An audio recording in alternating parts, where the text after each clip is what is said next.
Nagtanong si Ye Junlin ng walang bahid ng pag-aalala, labis ba ang kahilingang ito? Magaan ang kanyang tinig, ngunit sa pandinig ng matandang ancestor ng pamilya Xui ay tila isang malaking martilyo ang bumagsak sa kanyang likod. Puno ng pagtataka ang kanyang isipan. Ano ba ang nagawa kong mali para utusan akong maglunsad ng massacre sa buong angkan ng pamilya Xui na nakakalat sa ilang kumpol ng mga isla? Milyon-milyon ang populasyon nila. Ngayon ay sinasabi nilang kailangan kong katayin ang buong pamilya, mula sa mga apo hanggang sa mga ninuno. Sa totoo lang, hindi pa naimbento ang bangungot na may ganitong kabaliwan. Nakakainis isipin. Namumutla ang mukha ni matandang ancestor Xui, at ang kanyang bibig ay umasim na parang isang kalamyas na natapakan. Yetsuxian, maawa ka sa akin. Marami sa kanila ang hindi pa nakakatikim ng agahan. Agad namang nagbanta si Ye Junlin, nakakunot ang noo at dilat ang mga mata.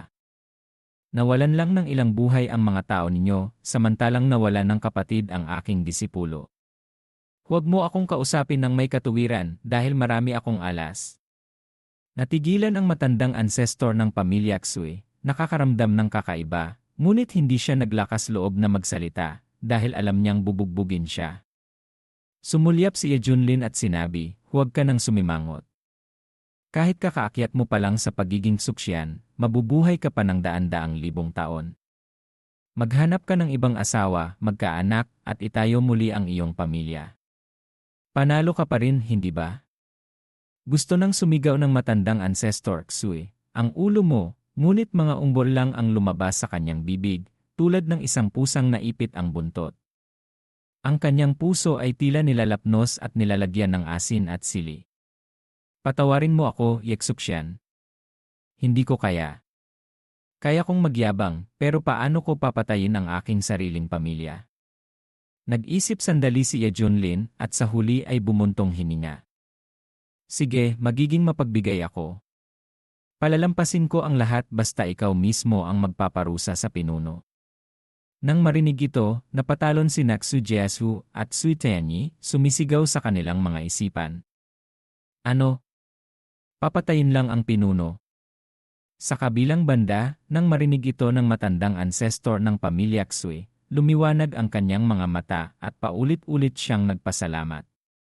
Salamat, Yetsuxian, sa iyong dakilang kabaitan at awa. Ikaw ay isang mabuting guro na nagliligtas sa buong pamilya. Ngunit sa kanyang isipan ay nagtatatalon din siya. Imbes na lipulin ang buong angkan, kailangan ko lang patayin ang ilang tao. Napakadali. Nang walang pag-aalinlangan, tumingin si matandang ancestor Xui kay Xu Jieshu na pinirmahan na ang kanyang death warrant. Nang makita ng pinuno ng pamilya Xui na nakatingin sa kanya ang matandang ancestor, namutla ang kanyang mukha at nanghina ang kanyang mga binti. Matandang ancestor, ako. Hindi pa siya tapos magsalita nang sampalin siya ng matandang ancestor Xui gamit ang kanyang kapangyarihan, kasabay ng salitang imamatay. Tapos na ang buhay ng isang tao. Nakabalik na ang pinuno ng pamilya Xui sa kanyang mga ninuno. Bago pa man dumaloy ang dugo, naging abo na ito. Gusto nang sumabog ang puso ng buong angkan ng pamilya Xui na nanonood. Ang bibig ng pinuno ng pamilya Luo ay nakatago sa kanyang pantalon dahil sa sobrang panginginig. Si Xui Tianyi ay nawalan ng signal sa loob ng ilang segundo at pagkatapos ay sumigaw ng buong lakas. Ama! Siya ay nabigla, pula ang mukha at dilat ang mga mata, na tinatanong ang matandang ancestor ng pamilya Xui na may mabigat na tono ng sama ng loob. Matandang ancestor, bakit mo ginawa yon? Nasasaktan din ang puso ng matandang ancestor ng pamilya Xui, ngunit kailangan pa rin niyang ngumiti at magpakumbaba. Yetsuxian, ayos na ba ngayon? Tapos ko na, may mali pa ba? Madilim ang mukha ni Ye Junlin at ang kanyang boses ay mabigat. Ayos ang alin? Baliw ka ba? Sinabi kong patayin ang pinuno. Sino ang nagsabi sa iyo na patayin ang kanyang ama? Ang utak mo ba ay mushroom? Kung hindi kayang turuan ng ama ang kanyang anak, hindi ba pananagutan iyon ng ama? 3 segundo siyang nag-isip para maunawaan ang pangangatwirang ito, at pagkatapos ay kumaway na parang may sakit sa ulo. CJ. Patayin mo na rin ang anak niya para hindi na ako mahirapan. Agad na tumanggap ng utos ang matandang ancestor Xui at pinatay ang anak. Sumisigaw si Xui Tianyi nang biglang makaramdam ng pressure na parang bundok na bumagsak sa kanya. Sumisiklab ang kanyang mga buto, nasusunog ang kanyang mga internal organ, at ang kanyang mukha ay namula at nagkulay ube. Halos lumabas ang kanyang mga mata dahil sa matinding takot habang sumisigaw siya sa matandang ancestor. Matandang ancestor, huwag! Sumigaw ang matandang ancestor Xui nang may sama ng loob, napakatanga mo kaya gusto kong patayin ang buong angkan. Ngayon ay pinatawad na kita, hindi ka pa ba nakontento? Pagkatapos niyang sabihin yon, dinurob niya si Xu Tianyi. Hindi na nakapagsalita si Xu Tianyi. Ang kanyang buong katawan ay sumabog. Tulad ng isang firecracker, at ang isang tumpok ng buto at dugo ay kumalat sa hangin tulad ng pulbos ng milk tea na hinalo. Tumango si Junlin at sinabing, sige, kalimutan na ang nangyari. Hindi ako nagtatanim ng galit. Natuwa ang matandang ancestor Xui at nagpasalamat ng paulit-ulit. Nagpapasalamat ako sa ngalan ng lahat ng mga Xui sa 3 henerasyon, mula sa aming mga ninuno hanggang sa aming mga apo na bagong silang, sa iyong kabaitan at awa. Pagkatapos niyang sabihin yon, may tumawa ng malakas na parang baliw. Ha ha ha! Walang iba kundi si Liwuji na naglalabas ng kanyang mga emosyon. Kapatid, nakita mo ba? Sa wakas ay nagdusa na ang demonyong iyon. Tama lang iyon sa kanya. Pagkatapos niyang sabihin yon, tumawa at umiyak siya, tumutulo ang kanyang mga luha na parang ulan sa Hulyo. Bago pa man niya napunasan ang kanyang mga luha, lumitaw si Junlin sa kanyang harapan at mahinang nagtanong, Liwuji, nabayaran na ang iyong paghihiganti. Gusto mo bang sumama sa akin para magsanay at maging disipulo ko? Sa harap ng libu-libong peres ng mga mata na naguguluhan, lumuhod si Liwuji at nanumpa. Ako, si Liwuji, ay handang sumunod sa iyo at matuto. Ang katawan at buhay ko ay sa iyo. Maaari mong gawin sa akin ang anumang gusto mo. Kung sasabihin mong tumalon ako sa hukay, tatanungin ko lang kung paano tumalon ng maganda. Kung susuwain ko ang aking guro, ang tao, at ang buong mundo, hayaan akong tamaan ng kidlat at mamatay ng walang libingan. Disipulo Liwuji, nagpupugay sa aking guro. Nang makita niya si Liwuji na yumuyuko, ngumiti si Junlin. Lanan, CJ. Sa sandaling iyon, tumunog ang boses ng sistema sa isipan ni Junlin. Ding! Binabati kita, host, sa pagkumpleto ng misyon. Gantimpala, isang libreng pakete ng kasanayan, Domineering Battle Saint Fist, na kayang sumuntok at wasakin ang nakaraan. Ding! Natukoy na ang disipulo ay may potensyal. Libreng pag-upgrade ng buong pakete ng martial arts. Dagdag pa, Chaotic Heaven Blade Technique. Ding! Dagdag pa, isang Qianyuan Burning Blood Pill para pasabugin ang bloodline at buksan ang demonic power. Ngunit medyo mapanganib. Ang iyong kapalaran ang magiging kapalit pagkatapos gamitin ang pill. Demonic bloodline, pagkatapos magkaroon ng bloodline, ikaw ay lalaban na parang nasasapian. Ang iyong lakas ay tataas na parang nag-iniksyon ng dope, ngunit ang iyong mga nerbiyos ay mapuputol at ang iyong kaluluwa ay mawawala. Kung mamalasin ka, mawawalan ka ng kontrol at hindi mo malalaman kung sino ang iyong kaibigan o kaaway. Lilipulin mo ang lahat hanggang sa mamatay ka. Sa kabutihang palad, kapag nabubuhay ka, ikaw ay isang alamat. Kapag namatay ka, ikaw ay isang alamat pa rin. Kumunot ang noo ni Junlin at sumulyap kay Liwuji. Oh, napakaswerte. Kaya pala palaging nagagalit si Liwuji at gustong bugbugin ang lahat. Hindi dahil sa nagpapakatanga siya, kundi dahil may demonic bloodline siya. Sa madaling salita, nababaliw siya paminsan-minsan. Masaya makipaglaro sa isang taong medyo baliw. Pagkatapos ay iniunat niya ang kanyang kamay at tinuro ang hangin na parang nagdodrawing. Liwuji, pakinggan mo ako. Tuturuan kita ng isang set ng blade technique na hindi mo mabibili kahit saan. Natuwa at nalungkot si Liwuji nang marinig ito. Nagsanay na ako ng blade technique dati. Ang Supreme Stage Blade Technique ay pamana mula sa isang nakaraang eksperto sa Great Vehicle Stage. Mukhang kahanga-hanga.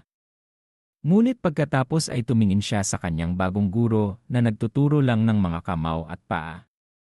Hindi ko siya nakitang humawak ng blade. Pero sige na, tatanggapin ko ang ibibigay ng aking guro. Baka may magamit ako sa labanan. Disipulo Li Wuji, maraming salamat sa iyong guro. Kung may sinuman noon na nagsabing wala akong silbi, gusto kong bugbugin sila gamit ang Millennium Blade Technique na ito. Ngunit hindi ganoon kasimple ang buhay. Nang matapos niyang isipin yon, biglang lumitaw ang isang ginintuang scroll sa kanyang kaisipan na naglalaman ng Chaotic Heaven Blade Technique. Naglabas ito ng isang uri ng aura na hindi nakatali at hindi sumusunod sa mga panuntunan. Maglakas loob kang humarang sa akin, maglakas loob kang hiwain ako. Sinipsip niya ito ng napakabilis kaya siya mismo ay nagulat. Ano ito? Anong uri ng blade technique ito? At pagkatapos, sa loob lang ng ilang segundo, lumitaw ang isang buong koleksyon ng maliliit na figura na gumagaya sa mga galaw at kilos na mukhang astig. Ang kanyang puso ay tumibok ng walang humpay. Sa kanya, ang blade technique ay ang kanyang buhay, at mas malakas ito kaysa sa kanyang buhay.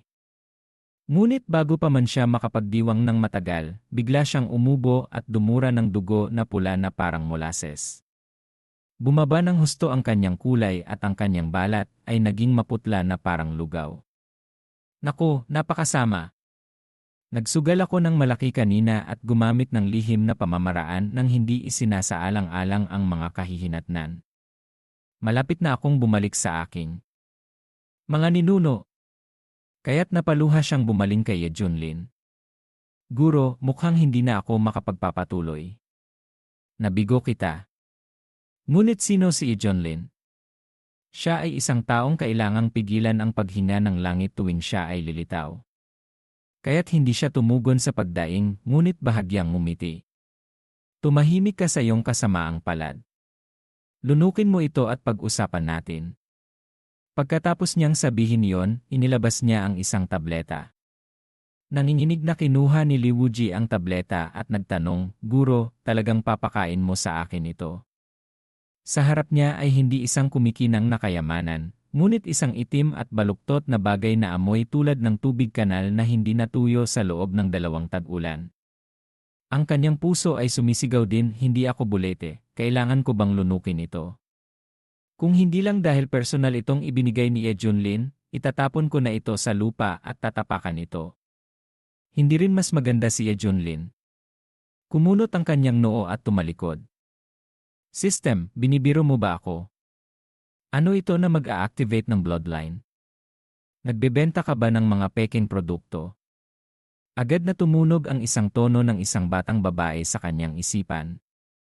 Muli na namang nagdududa ang host sa kakayahan ng system. Ang system ay napakalungkot. Halos sumabog ang utak ni Ye Junlin nang marinig niya yon. Sige, maniniwala ako sa iyo ng isang beses pa. Kung mahulog ako sa bitag muli, sisirain ko ang system. Pagkatapos ay bumaling siya kay Li Wuji at paalalang sinabi, ano ang sinabi mo kanina tungkol sa panunumpa ng katapatan? Kung nakita mo na may kaunting amoy, tumakbo ka na. Agad na nakaramdam ng pagkabalisa si Li Wuji. Kasalanan ko, guro. Kahit na ito talaga yon, lulunukin ko pa rin ito. Lunukin ko na lang ang kahihiyan. Pagkatapos ay huminga siya ng malalim, naggangalit ng mga ngipin, at inilagay ang itim na tableta sa kanyang bibig. Nanginig si Li Wuji, hindi dahil sa ginaw kundi dahil sa tumataas na temperatura ng enerhiyang nagmumula sa pil. Ang balat ni Li Wuji ay namula, nag-init, at gumapang sa pagkapula, lalong umakyat pa ng mas mataas ang presyon. Mas mabilis na sumibol ang mga ugat tulad ng mga lansangan sa mga mapa. Mabilis na gumaling ang mga sugat, hanggang sa halos hindi na malaman ng katawan ni Li Wuji kung ano ang nangyayari. Pumula ang mga mata ni Li Wuji, at ang bibig ni Li Wuji ay biglang nagsimulang bumula. Sa nakitang iyon, nagpanik na naman ang mga taong nasa paligid, dahil alam nilang hindi ito makakabuti, at bago pa ito maging masyadong delikado, tumakbo na sila para sa kanilang buhay. Hindi nila kayang panoorin at maging isang twisted. Ano ba yan? Sinong nagpakain ng demon kay Liwuji? Mula dito ay tila may sinisipsip na enerhiya at marami pang masasaklap na nagtatakda ng enerhiyang iyon. Itinaas ni Ye Junlin ang kilay at hinimas ang kanyang baba habang tumatango. Ang bloodline ay na-activate na. Sige, magdusa ka muna. Pagkatapos nito, aangat ka ng isang antas. Huwag mo lang hayaang mabaliw ka. Hindi pa ako humihingi ng permiso para ipadala ka sa isang mental hospital. Sa parehong oras, tumunog ang boses ng sistem sa kanyang ulo. Ding! Tama yon, ngunit pansamantala, ito ay medyo overdone. Kasalukuyan siyang nasa isang hindi mapigil na estado ng pagkabaliw. Mas malakas na puwersa lamang ang maaaring subpuin ito. Naiintindihan ko. Ibig sabihin, siya ay nagwawala. Sa kabilang banda, si Liwuji ay nagtatatalon sa ecstasy, sumisigaw, mamamatay kayong lahat. Sa pagkakataong ito, ganap nang nawalan ng kontrol si Liwuji. Tumalon ang kanyang cultivation level mula sa early fusion realm at wala pang 2 paghinga, umakyat na siya sa perfect. Ang mamamatay taong aura ay umabot sa kalangitan na parang papatay siya ng tao. Ang kanyang mga mata ay bumaril ng dugo at ang kanyang boses ay garalgal na parang sumisigaw siya sa loob ng 48 oras ng walang pahinga. Namutla ang mukha ng matandang ancestor ng pamilya Xu nang makita niya si Liwuji. Nanlamig ang kanyang ilong. Si Hong Chanye sa kabilang banda ay nakakaranas ng pansamantalang pagkagulo ng utak. Ano ba ang pinakain ni Ye Junlin kay Liwuji? Bakit biglang nagmetamorph ang bata mula sa isang tao tungo sa isang mabangis na hayop? Sumigaw si Liwuji na parang kulog. Hawak ang kanyang malaking talim, ibinaba niya ang isang galaw ng Chaotic Heaven Blade Technique. Hindi ito biro. Sa sandaling mailabas ang galaw, lilipad ang aura ng talim hanggang sa kalangitan. Ang bawat strike ay tila gustong hatiin ang katuwiran at puksain ang tinatawag na banal na daan. Kahit na ang mga Diyos ay kailangang tumakbo palayo. Ang mga tao sa paligid ay hindi makatayo ng matatag. Ang kanilang mga kaluluwa ay nanginginig at ang lahat ay umatras. Handa siyang basagin ang sinuman sa loob ng 10 milya. Kung hindi ka mag-iingat, mamamatay ka. Pinapanood ni Ye Junlin ang kanyang disipulo habang nagpapakitang gilas at nagkomento. Hindi masama. Nagiging mayabang na siya. Sa sandaling natapos niya ang pagsasalita. Ang mga mata ni Liwuji ay nagpula na parang 2 piraso ng pulang uling.